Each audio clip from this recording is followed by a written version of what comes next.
নমস্কাৰ বন্ধুসকল, আপোনালোকে যেতিয়া ৰাতিপুৱা ফেচবুকটো খোলে, আপোনাৰ নিজৰ পেজটো এবাৰ চাব বিচাৰে, তেতিয়া আপোনালোকে সদায় এটা বস্তুত সদায় ফ'কাছ কৰিব। কি বস্তুত ফ'কাছ কৰিব মই আপোনালোকক কৈ দিছোঁ। প্ৰথমতে আপোনালোকে ফেচবুকটো খুলি ল'ব। তাৰপিছত আপোনালোকে ওপৰত থকা আপোনালোকৰ আইকনটোত ক্লিক কৰি দিব। ক্লিক কৰি দিয়াৰ পিছত পেজটো আপোনালোকৰ সন্মুখত এনেকৈ ধুনীয়াকৈ খোল খাই যাব।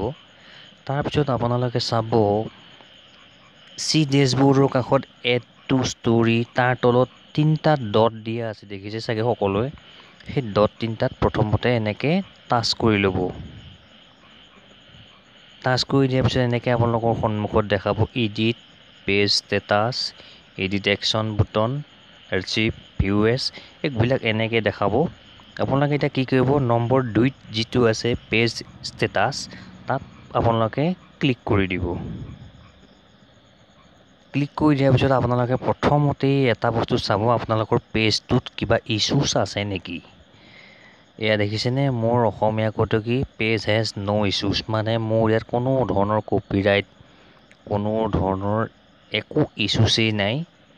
তো এইটো আপোনালোকে সদায় ৰাতিপুৱা সময়ত এইটো চাই ল'ব। তাৰপিছত আপোনালোকে বেক কৰিব। ইয়াতে যদি আপোনালোকে সন্তুষ্ট নাথাকে, সম্পূৰ্ণ বেক কৰিব। বেক কৰাৰ পিছত আপোনালোকে এই ওপৰত যে দেখিছে 3ডাল লাইন, তাত আপোনালোকে ক্লিক কৰি দিব।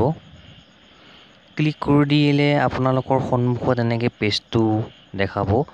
লাহে লাহে এনেকৈ স্ক্ৰল আপ কৰি যাব। ইয়াত দেখিছে হেল্প এণ্ড ছাপোৰ্ট, তাত আপোনালোকে ক্লিক কৰি দিব। তাৰপিছত দেখিব help and support, help centre, creator support, support in box. এই ছাপোৰ্ট ইন বক্সত আপোনালোকে ক্লিক কৰি দিব। তাৰপিছত আপোনালোকৰ সন্মুখত এনেকৈ দেখাব ৰিপৰ্টছ এবাউট আদাৰ্ছ, তাৰ তলত দেখাব ইয়'ৰ এলাৰ্টছ। আপোনালোকে এতিয়া কি কৰিব, ইয়'ৰ এলাৰ্টছত এবাৰ টাচ কৰি দিব, মানে ক্লিক কৰি দিব। দেখিব no' violations, thank you for helping to keep Facebook safe for everyone. এইখিনি আপোনালোকক দেখাব। ইয়াৰ অৰ্থ হ'ল আপোনালোকৰ পেজটো সম্পূৰ্ণ শুদ্ধ হৈ আছে, কোনো ধৰণৰ প্ৰব্লেম নাই, আৰু আৰ্নিং কৰিবৰ কাৰণে আপোনালোকৰ সুবিধা হ'ব। তো এয়াই আছিলে আজি ভিডিঅ'টো, কেনে পালে জনাব। যদি কিবা অসুবিধা আছে, কিবা ক'বলগীয়া আছে তেনে ক'ব, মই নিশ্চয় আপোনালোকক বুজাম। তেনে আজিলৈ আহোঁ, ধন্যবাদ, শুভৰাত্ৰি।